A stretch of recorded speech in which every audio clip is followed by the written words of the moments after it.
Ano-ano nga ba ang isa sa mga pinakamasayang paraan para mag-relax? Kundi ang kumain at mag-shopping. At hindi lang yun.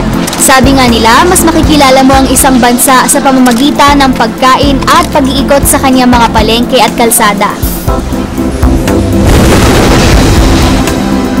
And Thailand does not disappoint. Feels like home but it's different too. Happy and yummy kind of different.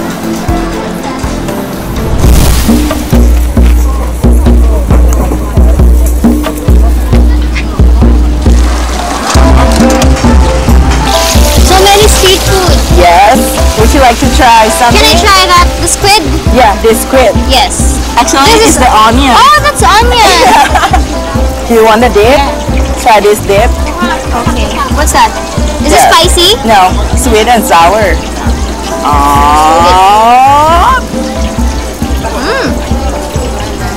Do you like this sauce? Yes, it's good.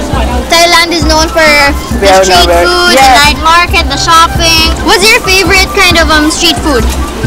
I love everything, especially the chicken skin, Oh yeah. fried chicken, that one. What usually is the typical Thai street food? Is it the fried ones, the Actually, the mangoes, the grilled one. What? The grilled one. Grilled chicken and grilled squid. Binibili natin ngayon ay roti. What's roti? It's like a bread, like a crepe. Yeah. A crepe Thai style.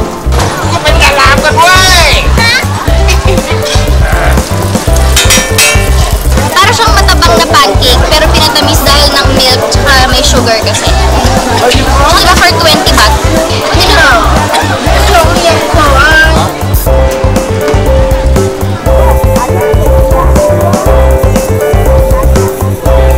When you look at your right, you can go shopping. When left, you look at your left, you can eat. Yes. Everywhere.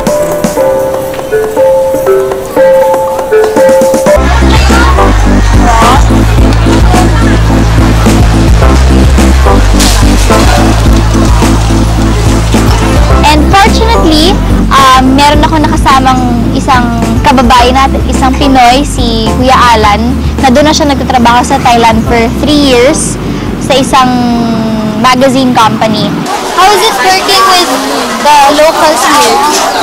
Masaya silang kasama yung mga locals. May mga close friends na rin ako. Para din silang Filipinos. Since foreigner ako, tinuturuan nila ako ng local slang. Masaya silang kasama din. O teka, balita ko.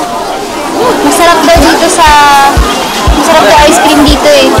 Bili tayo. Ice cream.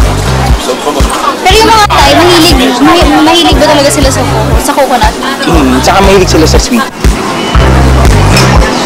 Ang daming tao, ang haba ng pila. Mahap. Mahap, no? Siya.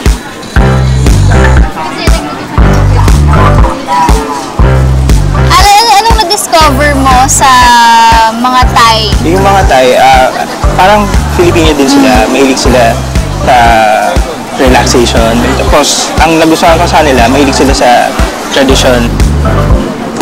Pagbilan mo! Dahil sinamahan mo ako mag-ikot, lilibre kita. Salamat. Pero kailangan yun, hindi mo pa natatry. Anong paborito mong Thai food?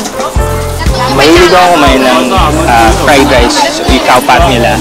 Yan tawag. Tapos, pinapalagyan ko ng crispy pork. Cow pat with pork. Ano, maanghang din yun? Usually hindi naman nila nilalagyan ng sili, pero pwede nung palagyan. Okay. Kasi parang lahat na nakain namin dito, mostly maanghang, di ba? Mahilig sila sa maanghang. Yung parang tipong sila, hindi masyadong maanghang, pero sa atin, maanghang na maanghang na. At hindi sila pinagpapawisan. Oo. Nasanay ka na bang kumain ng mga spicy na food? Or hanggang ngayon, naninibago ka pa rin? Medyo yun nasasanay na. Minsan, kaya kong kumain ng medyo maanghang. Pero minsan talaga sobrang anghang. Namimiss mo rin ba pagkain Pinoy? Madalas. Ano pinaka-namimiss mo? Paborito ko sinigang. Sinigang ng baboy.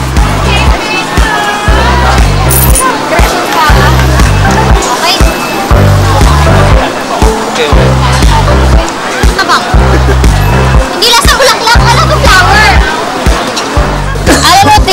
most about Thailand? Parang hindi ko masyadong namimiss yung Philippines. Kasi medyo maraming similar things dito sa Bangkok, sa Thailand. Yan.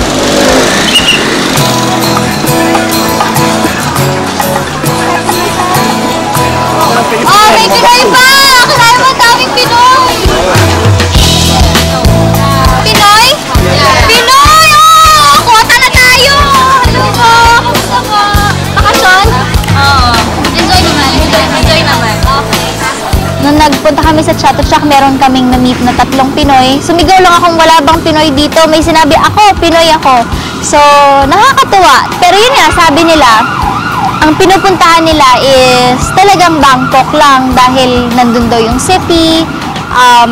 Hindi nila alam na maganda rin naman sa mga probinsya ng Thailand. JC, nakapunta ka na ba sa mga probinsya dito? Sa Bangkok. Bangkok lang talaga. Pero bakit? May plan ka bang mag-ikot din dito? Kapag nakapag-ipon ito. Kapag nakapag-ipon na. Mahal ba? Hindi naman po siguro, pero kailangan din po tayo ng budget. Pero ngayon, nag-work ka, nag-aaral ka? Nag-work po. Nag-work, okay. O, sige. See you around. Nice to meet you. Thank you.